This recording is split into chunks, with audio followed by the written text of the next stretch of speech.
The Ordinary Business Summit is probably cooler than whatever else you were going to be doing on October 14th and 15th. So you should probably go to theordinarybusiness.com and grab your ticket. This is the Ordinary Business Podcast for business owners who want honest conversations, a lean business, and an extraordinary life on their own terms.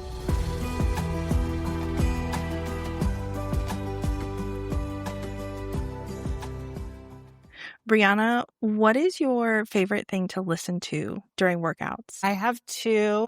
I listen to a lot of Cardi B. She's kind of my icon in terms of just putting it all out there, being the most authentic version of yourself at all times. So I listen to one of her albums or I listen to an audiobook. Okay, I feel like I would get too distracted listening to, and I'd find myself just like sitting on the machine or something. But I mean, if you're walking, I could see that working. Yeah, a lot of my workouts are walking. So Yeah. I listen to audiobooks a lot for my workouts, especially if I'm like at the park. Yeah. Nice. Okay, well, we are going to talk about how you make space for fitness and movement and like boundaries you have in your business to like make this happen. But before we get into that, I'd love for you to introduce yourself and tell us about what you do. Yeah, so I run the company. It's called the Lawless Lawyer. And I always tell people I'm kind of like breaking all the rules that never mattered anyway when it comes to law for small businesses. I work with folks who primarily serve corporate or enterprise clients.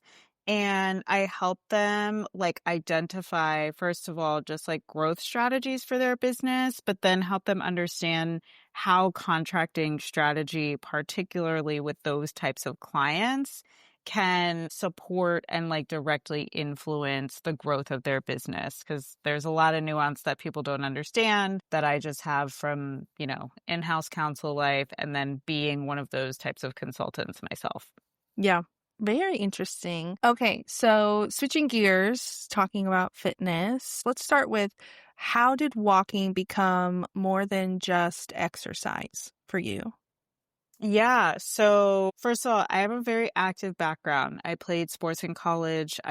Started playing them at 5 and played all the way through college. At the time, I didn't know I had ADHD. I got diagnosed in my mid-30s. But being active has always been really, really important for my mental health. I need to be moving. And because, especially in my formative years, I had almost 20 years from the hours of between 2:30 and 6 p.m., like running, it's very strange for me to like not be moving my body at some point during that time. So it's always been a big part of my life, but walking has been super critical for me to slow the pace of my life. And that's been true for me since college. When I had a packed schedule as an athlete, I tried to walk everywhere, even though my college campus was gigantic, because it made me feel like I could kind of slow time down, which was like a very important thing for like managing my anxiety. I like to walk in the mornings sometimes, like really early when it's still even dark out a little bit. And it does feel very slow and calming. And that is one of the reasons I enjoy walking as well. It's just like I love to go to the gym, but also, like you said, that slowness from the walking is very nice. Now, how far are you typically walking? Are you like, oh, I'm just going to go out for a quick 10-minute walk, or are you out there for 2 hours? My normal loop is about 2.5 miles, and it takes me like ish minutes. Sometimes I'll do something like short if I'm just like, oh, I need to move. I will either go out and do something quick, or I'll like pull up a YouTube walking workout, or even I have a trampoline, or like jump on the trampoline for 10 minutes just to like move some blood. But like my kind of routine, like walk I almost never miss is about a 2.5 mile loop. Okay, so what are some of the boundaries that you've set up in your business or your life to make sure that these walks and any other kind of workouts that you're doing are not getting pushed to the bottom of the list?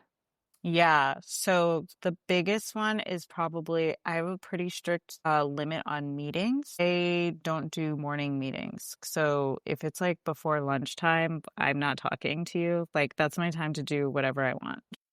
You're like, "Leave me in peace." Yeah. And like sometimes what I actually need is like a very quiet morning where it's like then I can like drive to the park if I want to and do a longer walk because I need to clear my head, or like I'll walk and then do a workout, or maybe I'll journal, or maybe I have like this idea I can't let go. And so I end up like writing an essay. It's whatever, but I don't like to like do business talk before lunchtime. I don't like to do any talk really before. I'm not calling my friends before lunchtime either. Mhm. Like I'm not talking to anyone before lunch. I'm doing what I want to do.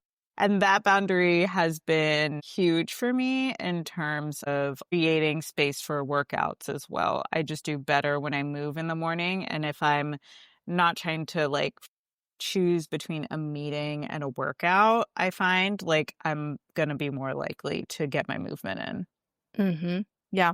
I'm similar that I have very little availability in the mornings on my Uh-huh. calendars, because I typically go to the gym after my husband and my daughter leave for the Uh-huh. day, and I don't want to be rushed, like, at the gym, and I like to, like, get to work and actually work and, Uh-huh. like, get some things done and checked off my to-do list instead of, "Okay, well, now I gotta like, get to work, and then I have calls, and then it's 1 o'clock, and I'm finally getting to my to-do list." Exactly, exactly. Yeah. Yeah, yeah.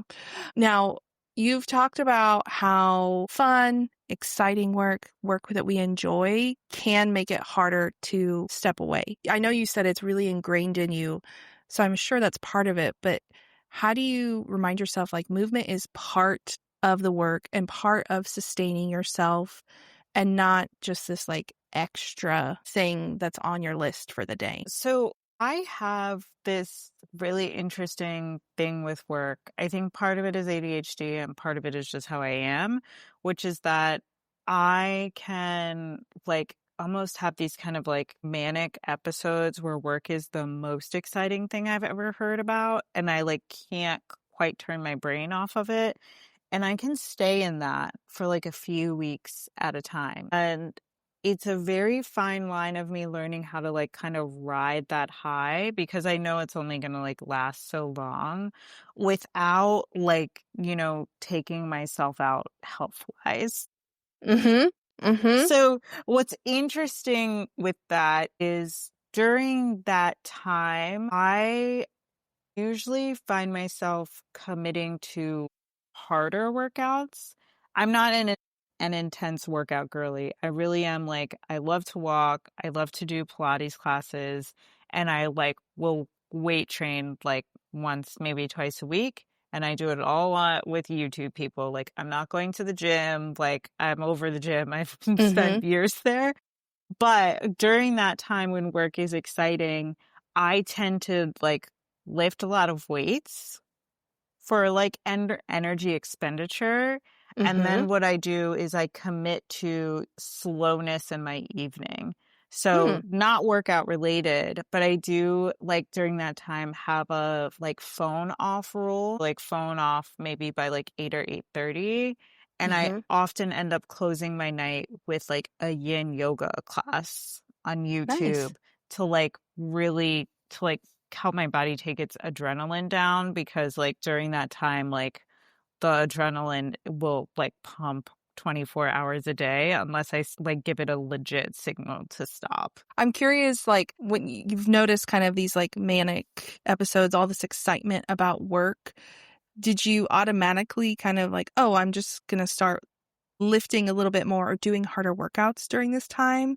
Or were you still doing a lot of those 2-mile walks and then you're like, "This is not working." Like, I think when I was like really first exploring kind of what was going on and what the difference in my needs was when I was in that mode, yeah, I was like doing the walks and then I do, a 45-ish minute Pilates class and I still just had so much energy. But I was like I guess I'll just like do more, and I was like, I need something different that's like really gonna kind of like take me out. So then when my head hits the pillow, like I'm out instead Mhm. of like having a ton of ideas and then turning my lamp on and like trying to scribble them down in my notebook like a psychopath. Yes. So that's where I started. Like I was like, oh, I need to shift and be Mhm. doing something more intense to like get the blood pumping and really start to tire my body out. I Mhm. will say that I do have a new workout. It's called fascia flossing that I just started doing this summer that like I haven't had one of those like, oh my God, I'm so hyped about my work moments since I started it. But I will be curious to see like if it's different because that particular workout is like also changes a lot about how your nervous system is operating. Mhm. So I will be curious to see like, oh, do I still feel the same way now that I have this other like daily practice that I've added? Yeah. Yeah, that's interesting. Just as you were talking, I was thinking about, like, even just preparing for this podcast and the summit launch that I've been doing the last few weeks, like, been a lot of excitement, and I wonder what the difference would have been if I'd taken that exciting energy and just gone for a 2-mile walk. Uh-huh. 'Cause I also I'm sure like a lot of us, do a lot of thinking and processing when I walk. Yes. So I'm gonna have to remember this the next time I'm feeling really excited about a project because I'm a quick action taker.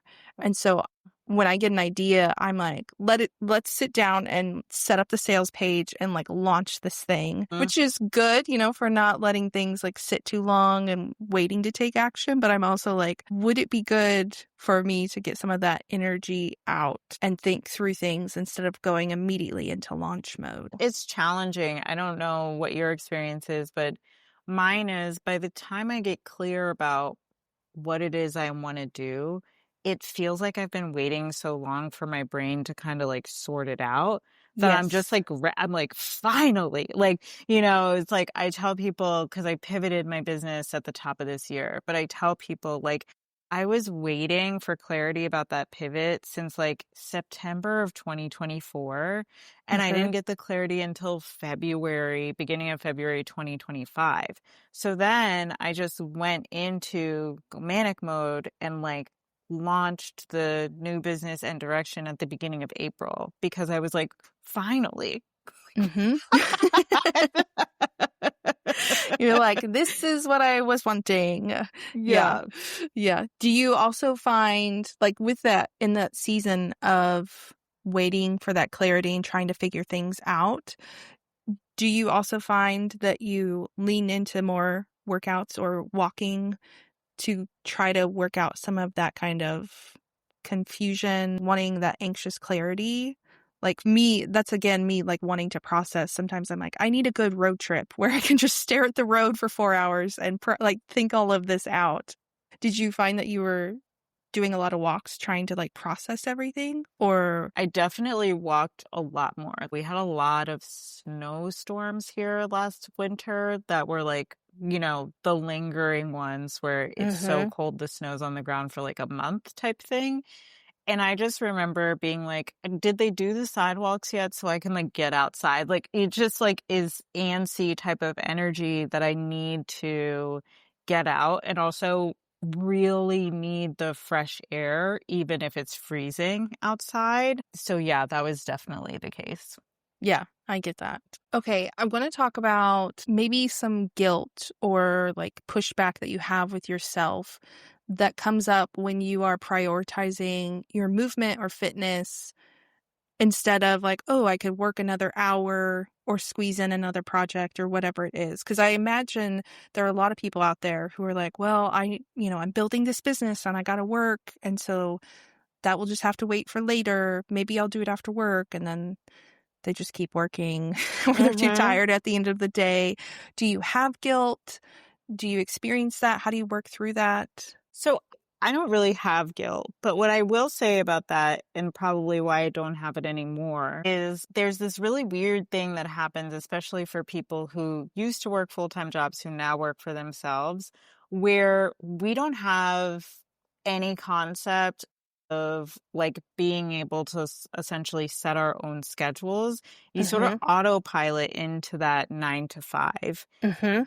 lifestyle. And so a lot of times what happens is like it's not necessarily about people, or at least in my experience, like having work. It's about like usually during this time I should be working according to like my old employer. And so like I can't really work out until like, it's clock out time. And one of the things that I think I learned how to disabuse myself of, like within the first couple of years, where I was like, wait a minute, time is kind of weird now, of entrepreneurship, where I was like, oh, I've got to let go of this 9 to 5 thing because it's going to mess me up. Like, I don't have 8 hours of work to do almost any day ever. And so, like, this idea where I'm like, I need to be in front of my laptop Monday through Friday, like 9 to 5.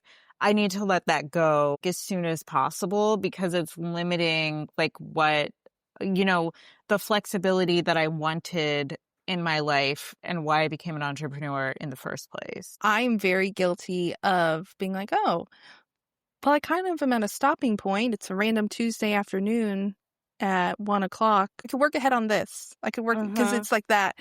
Even after doing this for 14 years, I still sometimes find myself being like, well, I could find I could work ahead on this. I could always go clean out my Google Drive folder, Yeah. like little things. But so I'm really working on like giving myself permission for, okay, I could just go read. You could read a book, you could take a nap, you could watch a movie. Hmm. Yeah. Like so many other things that I could do. What is weird is like I don't work on Fridays.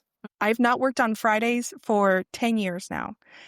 And that is so easy for me to do because it's like so ingrained in me. It's just part of my schedule now that I just don't work on Fridays. But then, a random Tuesday afternoon, it's like, oh, but it's quote unquote work hours. Uh-huh.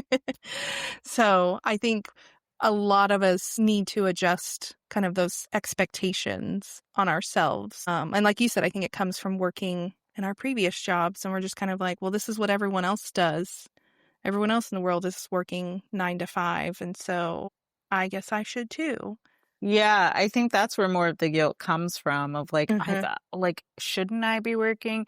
Especially if like your business isn't like doing so hot. You're like, well, I should be like doing something. And it's like, actually, you'd probably be better stepping away, like going to get some movement in, like Hmm. giving your brain kind of a break, a different perspective to like think about, okay, what is the actual problem that I can solve instead of like, we've all been there, like it's not working, and so it feels like the right thing to do is like doom scroll on social media, like Hmm. somehow the answer is there and it's not. Right. Like, this is what I should be doing. I'm curious, are you ever lenient about your boundaries? If there's a client who, I don't know, need a call at like 8 a.m., are you like, okay, just for this one time? Or are you like, sorry, we're not a good fit. I don't do calls at 8 a.m. I am, especially 8 a.m. It's like absolutely a no. Like, because usually my phone is not even on. Like, when I say like the morning, my phone, I usually turn it on around 9 or 9:30. And sometimes I've been up for hours, and sometimes like I just woke up at 8:30. A lot of times Yeah. I've been up for hours. I usually wake up between 5:30 and 6:30 naturally every morning. But like, it's a no for me, 8 a.m. I'm deeply unavailable. I wish we could put that on our like Calendly or like schedulers where it's like time slots and it's like this section deeply unavailable. Deeply unavailable. I would love if anybody's listening that works on those that software. Deeply unavailable. Sorry. Uh-huh. That's funny.